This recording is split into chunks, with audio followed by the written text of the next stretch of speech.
Good evening, friends. I am Abhishek Ranjan. I have been allocated Indian Police Service in CSE 2021 exams. Uh, it was my second attempt, and my optional was geography.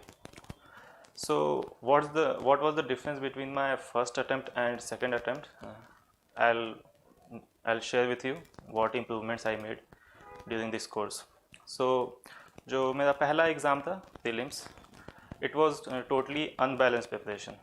I gave too much time to prelims preparation. मैंने almost 6 month prelims को दिया और means की तैयारी मैंने सिर्फ prelims के बाद start की, which backfired for me. It was visible in my results also. तो सेकेंड अटैम्प्ट में मैंने अपनी स्ट्रैटेजी काफ़ी चेंज की.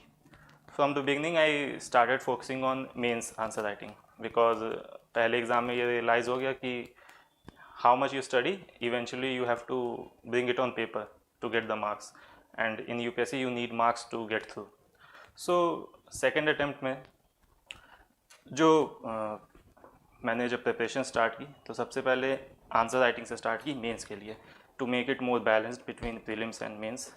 तो almost I gave continuous answer writing for 6 months. And geography optional was a major factor to decide my results. So I would not go too much in details, but I will focus more on the geography part.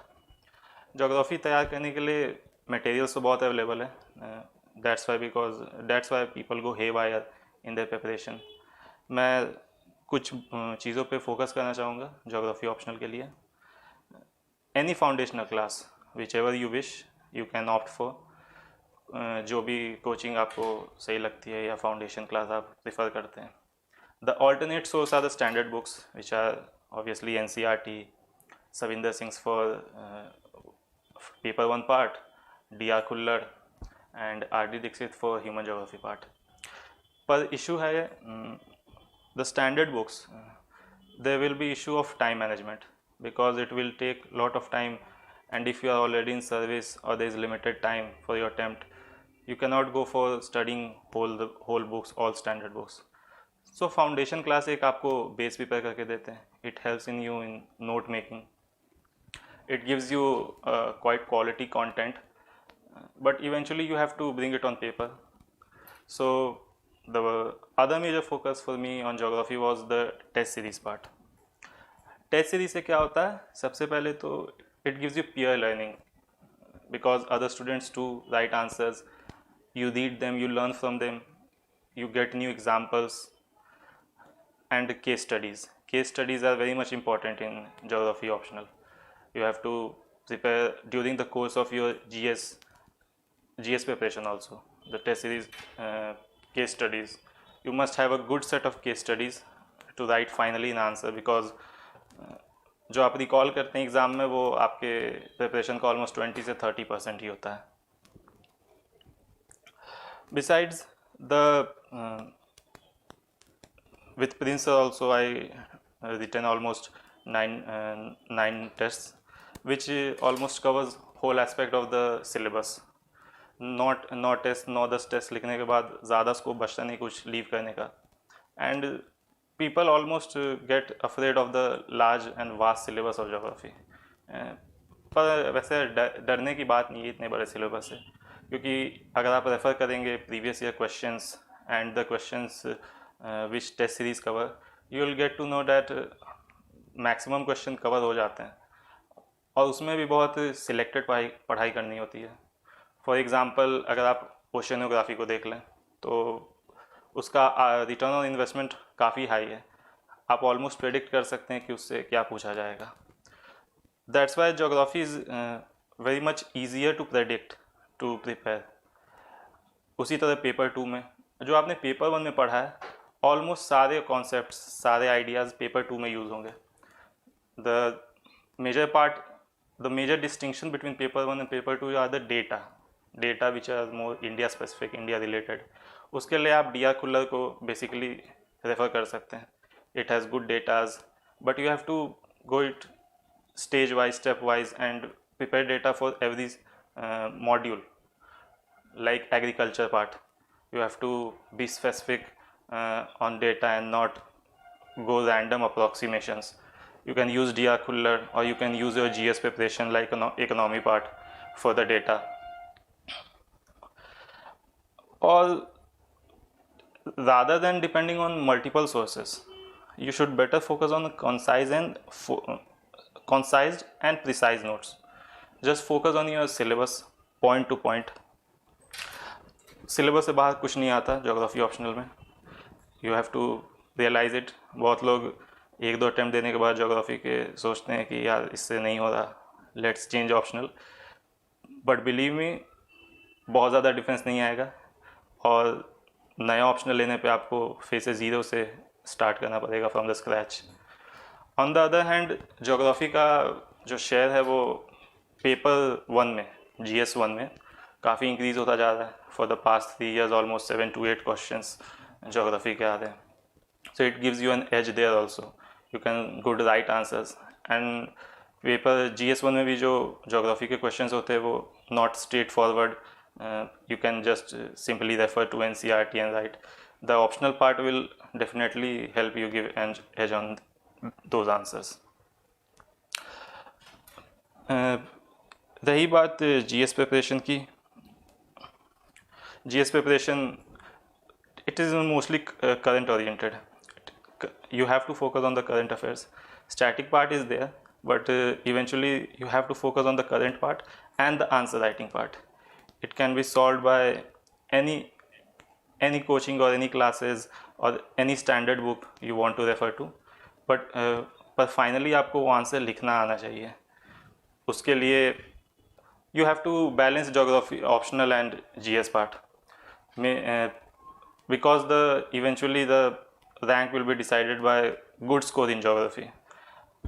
मेरे selection में शायद बहुत बड़ा role geography का ही था, क्योंकि first attempt में मेरे मार्क्स बहुत कम थे ज्योग्राफी में, around 200, which eventually costed me the selection.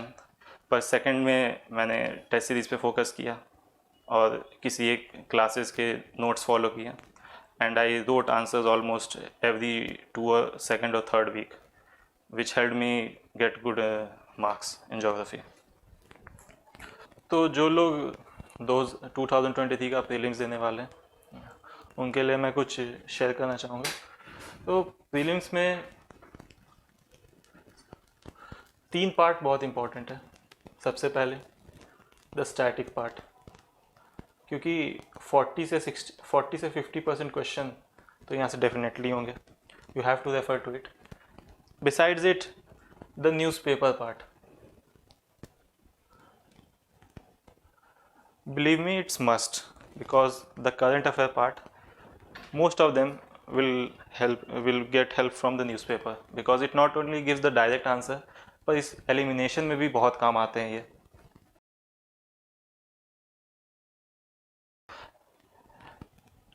And the previous year question with examples.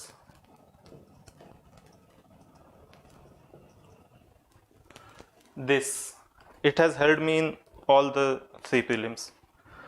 Previous year question को आपको एनालाइज करने के ये तरीके हैं कि आपको सिर्फ क्वेश्चन पे फोकस नहीं करना, पर उनके जो ऑप्शंस है उनके बारे में भी पता होना चाहिए, क्योंकि आप रेफ़र करेंगे प्रीवियस ईयर के mostly the environment and geography के जो पार्ट हैं वो प्रीवियस ईयर के क्वेश्चन के एग्जाम्पल से ऑप्शन से काफ़ी ज़्यादा डिराइव्ड होते हैं.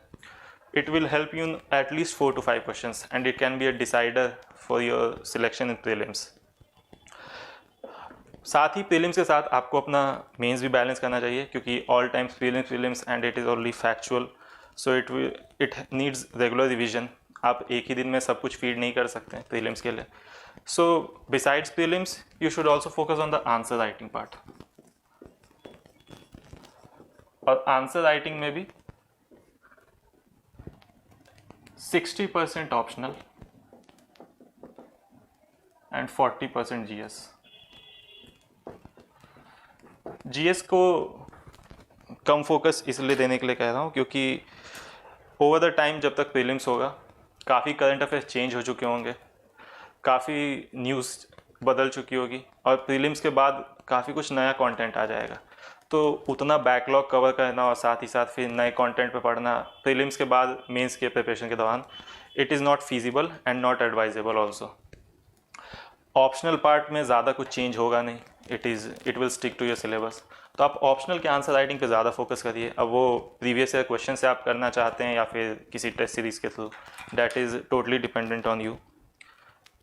फॉर द मेंस पार्ट, आप प्रीलिम्स की मेंस की आंसर राइटिंग प्रीलिम्स से ऑलमोस्ट 1 से 1.5 मंथ पहले you can leave it. Mains की तैयारी आप प्रीलिम्स के बाद कर सकते हैं, पर प्रीलिम्स के बाद भी ऑलमोस्ट 1 मंथ टाइम लगता है रिज़ल्ट में। सो मेरा एडवाइस रहेगा कि you should not wait for the results and start focusing on the mains. For the mains you should start giving balance to both the GS part and the optional part. अगर आपने ये optional part सही से किया है तो after prelims आपके काम बहुत आसान हो जाएंगे, क्योंकि optional covers 500 marks while the rest of the GS paper covers 1000 marks. So बहुत लार्ज चंक ऑफ प्रिपरेशन आपका ऑप्शनल के थ्रू, ऑप्शनल के आंसर राइटिंग के थ्रू हो चुका होगा। After prelims you can join any test series for optional, it will definitely help you, क्योंकि बहुत सारे it covers syllabus in a more precise and concise manner. GS के लिए GS 3 is mostly current affairs and it will almost recent oriented news।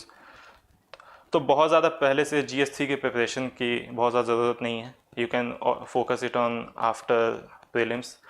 GS 1, GS 2 and GS 4, yes, you can prepare it during this phase when you are writing answers।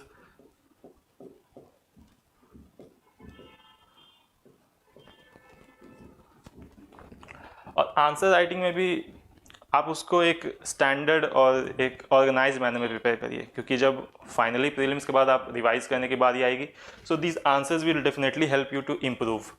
You will get references, what examples you give, what acts and what acts you refer to, what examples, it will help definitely in your later stage of preparation। और जब आखिरी के कुछ दिन होंगे और revise करने की बारी आएगी, you can always refer to this answers. ये आंसर्स आपको ऑलमोस्ट उस जोन में ले आएंगे कि आप आंसर प्रॉपर तरीके से लिख सकें। प्रीलिम्स के बाद द इंटरव्यू पार्ट।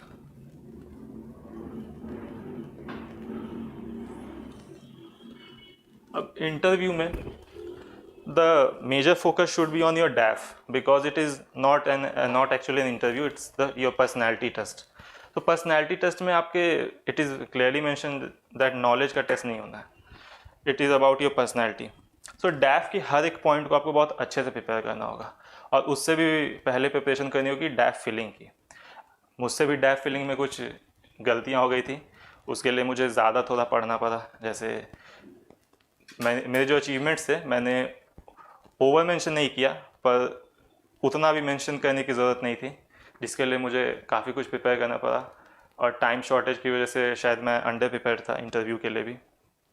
पर DAF should be your major focus. मेरे ऑलमोस्ट इंटरव्यू के 50 to 60% डैफ रिलेटेड थे। The second focus should be on your optional.